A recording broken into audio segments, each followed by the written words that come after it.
اچھا بلاج کے حوالے سے ایک اور چیز بھی ہے کہ بلاج نے آپ کے اوپر کوئی دعوے بھی کر رکھے؟ نہیں، بلاج نے نہیں. جو ٹیپو ٹرکاں والے تھے، ہوا یہ کہ میں نوائے وقت میں کرائم رپورٹر کے طور پہ بیٹ کرتا تھا کرائم کی. تو ٹیپو ٹرکاں والے کے حوالے سے یہ ہوا کہ اس وقت ایک پولیس کی بلیک بک آئی. بلیک بک یہ ہوتا ہے کہ جس میں جتنے بھی انڈر ورلڈ ڈان ہیں شہر میں کام کرنے والے، جن کے منشیات پیشہ، قبضہ مافیا، اجرتی قاتل، پولیس ٹاؤٹ، یعنی کہ جرم کی کسی بھی دنیا سے جو وابستہ لوگ ہیں یا بدماش جن کا معاشرہ ہے، ان کی لسٹ ہوتی ہے. ان میں جو نام تھا اس میں سب سے اوپر تب نام ٹیپو کا تھا. اچھا. ہاں جی، امیر عارف عرف ٹیپو ٹرکاں والا. میں نے یہ لسٹ جو تھی حاصل کی، میں نے یہ لسٹ چھاپ دی. اس میں اور بھی بہت سارے لوگ تھے، تقریباً جو بڑے گینگ تھے جن کو ہم انڈر ورلڈ ڈان، ویسے اس میں 5000 مختلف نام تھے چندی چوروں سے لے کے بڑوں کے، لیکن جو بڑے گینگ تھے جو گینگ وار میں خاندانی دشمنیوں میں قتل و غارت گری کے جو مقدمات، دیکھیں منشیات بھی ایک جرم ہے،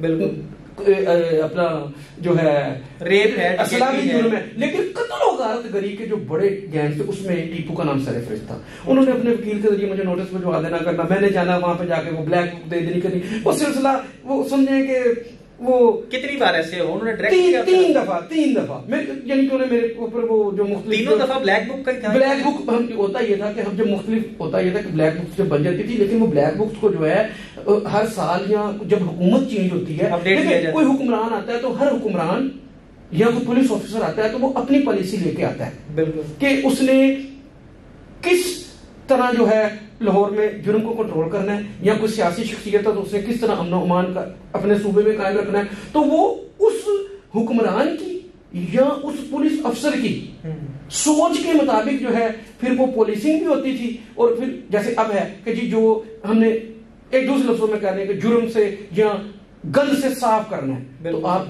کو نظر آ رہا ہے انڈر ورلڈ ڈان جو ہے وہ آپ کو پتا ہے کہ چھپ رہے ہیں.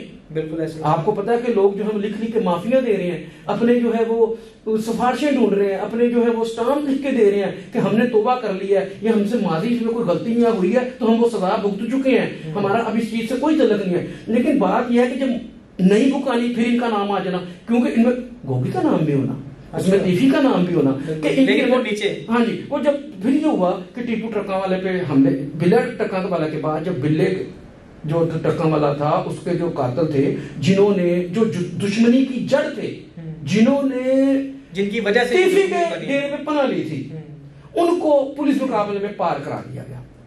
اس وقت یہ آئی خبریں یا جو وہاں کے جہاں دیدہ بندے تھے کہ یہ اس کے پیچھے ٹیپو کا ہاتھ ہے، کہ ٹیپو نے اپنا بدلہ لینے کا ایک سمارٹ طریقہ اختیار کیا، اس نے پولیس کے ہاتھوں جو ہے نا ان کو مروا دیا. لیکن اس کے بعد یہ ہوا کہ ٹیپو جب تقریباً 2010 کی بات ہے، اس کا بیٹا جو ہے جو بعد میں قتل ہوا گزشتہ سال، جو بلاج ٹیپو ہے، یہ دبئی میں تھا. یہ یہاں سے دشمنی تھی، بچے یہ اپنے سائڈ پہ رکھتے تھے، چھپا کے رکھتے تھے بچے. تو یہ دبئی میں تھا، یہ اپنے بیٹے کو مل کے دبئی سے پاکستان واپس آیا تو انہوں نے ساتھ ایک لڑکی بٹھا دی اس کے، جو فون پہ ساری اسی جو ایئر لائن سے ساتھ آ رہی تھی انفارمیشن دیتی رہی. جب یہ ایئرپورٹ سے باہر آیا تو اس کو انہوں نے مار دیا. جب اس کو مار دیا پھر ان کے نام آئے. اس سے پہلے بھی ٹیپو پہ حملہ ہوا. ٹیپو اپنے باپ کے کیس کی پیروی کے لیے جب وہ سیشن کورٹ میں گیا تو اس پہ حملہ ہوا، لیکن ٹیپو کو جو گارڈ سے وہ ٹیپو کو انہوں نے گھیرا ڈال کے جفا ڈال دیا جسے ہم کہتے ہیں، تو وہ 5 بندے تب بھی مارے گئے. اب جو بلاج تھا، بلاج اپنے ٹیپو کے مرنے کے بعد گدی اس نے سنبھال لی.